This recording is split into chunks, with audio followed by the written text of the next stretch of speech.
और अब बात करते हैं उस पांचवी चीज की जिसको हमें दूसरों के हाथ में बिल्कुल नहीं देना चाहिए, वरना कुंडली में बैठे शुभ ग्रह भी अशुभ असर डालेंगे। कौन सी है वो पांचवी चीज, आइए जानते हैं पंडित जी से। बताएं पंडित जी। वैसे तो सभी फूलों का संबंध शुक्र ग्रह से है, लेकिन अलग अलग फूलों का उनकी सुगंध और उनके रंग के आधार पर अलग अलग ग्रहों से संबंध माना जाता है। ऐसे में जब आप किसी दूसरे व्यक्ति के हाथ में फूल रख कर देते हैं तो न सिर्फ एक ग्रह बल्कि नवग्रहों का बुरा प्रभाव आप पर पड़ना शुरू हो जाता है।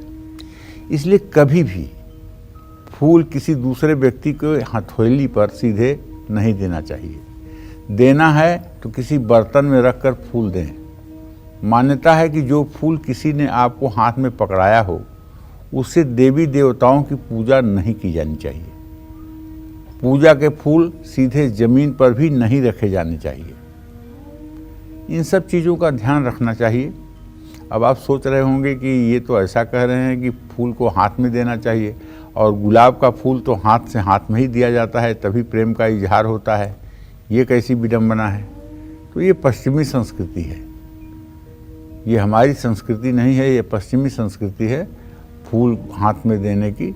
और हमारे यहाँ तो सीधे सीधे 8 प्रकार के विवाह मनुस्मृति में बताया गया है, जिसमें गंधर्व विवाह जो है उसमें जयमाल डाल देने मात्र से विवाह हो जाता है। ब्रह्म विवाह जो हम लोगों का विवाह प्रचलित है, ये ब्रह्म विवाह है।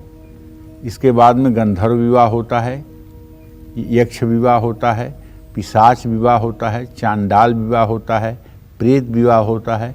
इस तरह के 8 विवाह मनुस्मृति में बताए गए हैं, जिसमें गंधर्व विवाह अंगूठी पहना करके और जयमाल डाल करके ही विवाह की पूर्णता हो जाती है, और उसमें सिंदूरदान वगैरह करने की प्रक्रिया बाकी नहीं रह जाती है, केवल जयमाल डालने से ही विवाह हो जाता है। तो कहने का आशय ये है कि हमारी संस्कृति, हमारी सभ्यता बहुत पुरानी है, सनातन सभ्यता सदा सर्वदा की रही है।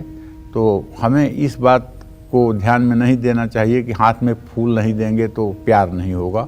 हाथ में फूल बिना दिए भी प्यार होगा। जय मां विंध्यवासिनी।